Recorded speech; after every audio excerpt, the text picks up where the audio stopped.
Now, they used to have over 150 locations. Now there's only one, and it's in Sturgis, Michigan, which is not that far from me. I can't with Kiwi's crooked front tooth. It's so cute. One of my favorite things they have are their onion rings. This is my favorite type of batter for an onion ring. It doesn't cut the roof of my mouth. It doesn't get all over the place, and it is very crispy. Onion rings are one of my favorite sides. I then got some cheese fries. First looking at them, I didn't think they looked too cheesy. Like all of it's right in the middle. After trying them though, it felt like they intentionally did that. There was a lot of cheese in it and it was piping hot and really good flavor like nacho cheese. But the fries were still super crispy because they weren't all soaked in cheese. Then I had to get a cheeseburger. I forgot how thin the patty was. I should have got a double. I got it with everything on it, but who could guess? I got no lettuce. And I loved how much mayo they put on it. Mayo's my favorite. They're known for their burgers, and I believe they were also known for having good prices. And even still to this day, they're pretty inexpensive. I forget exactly what it is, but I believe they have a combo that you can get 10 double cheeseburgers and 5 fries for like $15. I'm sure nobody cares, but I thought that was wild.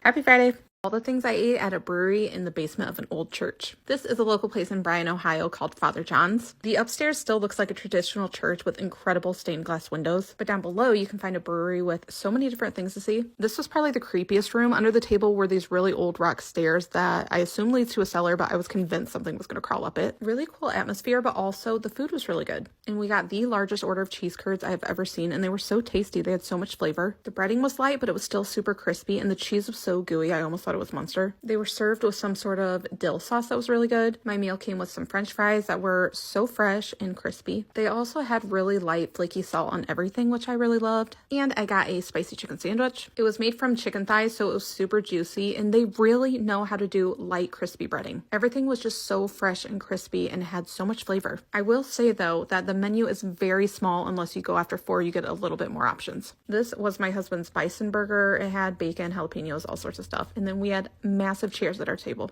What I ate at brunch. This is a place in Elkhart, Indiana called the Tipsy Biscuit. My mom and sister took me here for my birthday. Had to start with a morning mimosa. Mimosas always make me think of vacation. Eggs Benedict is one of my favorite breakfast meals, and a lot of restaurants don't have it, and this place had a few different ones. For my side, I got the tater tots, which were really big. They make them there. The outside was really crispy, and the inside was more creamy, like a lumpy mashed potato. And then so many of the options sounded good, but I ended up going with the crab cake Benedict. My sister's been here several times. She said the house brisket one is good, so is the hillbilly Benny, but mine had a crab cake, the English muffin, the hollandaise sauce, and then a soft-boiled egg. Oh, I just love Eggs Benedict so much. Why don't more people have it? I really want to go back. There was a few other things I wanted to try. My sister got the chicken biscuit, which was massive. She only ate half of it, and it looked so good. My mom got the hillbilly Eggs Benedict, and she got it with the bacon gravy instead of the hollandaise sauce. And then the last thing I got was a lemon butter ball. She said it's like a southern cake pop. Happy Friday.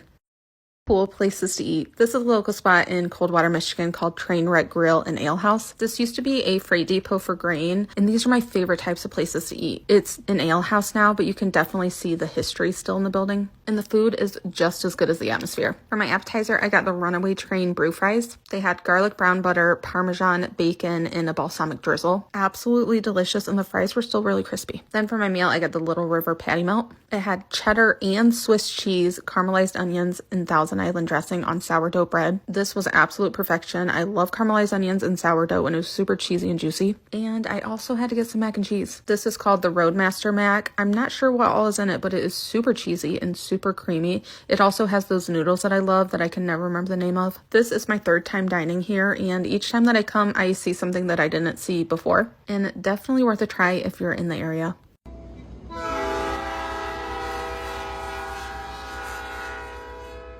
Did I eat barbecue edition? One of you guys actually told me about this place. It's a local place in Eden, Ohio called Kelly's Smokehouse. It's super close to my house, but I've never heard of this. It did just open last year though. We got an order of nachos. We have to try them wherever we go. This was the half size and it was huge. They had fresh toppings and a good nacho cheese sauce. Then for our main part of the meal, we got a sampler because we wanted to try everything. We got it with cowboy baked beans, which were really sweet, had a lot of flavor and meat in it, was really good. And the mac and cheese, which we both loved so much. We have been trying to make smoked mac and cheese and it's never creamy and delicious as this was. Then it came with 4 meats. First was the hot links, which I used to never like these, but now I love them. They had really good spice to it and we got all of their sauces. Came with brisket, which is another thing we've been wanting to smoke, but brisket's intimidating. The ribs were also really good. Ribs are probably my favorite smoked meat, and my husband makes the best ribs in my opinion, so I tend not to get them at restaurants, but this one was really good, and the seasoning was different than what he uses, so I was glad I tried it. We love hidden gems like this, and we're excited to bring friends here. Happy Friday!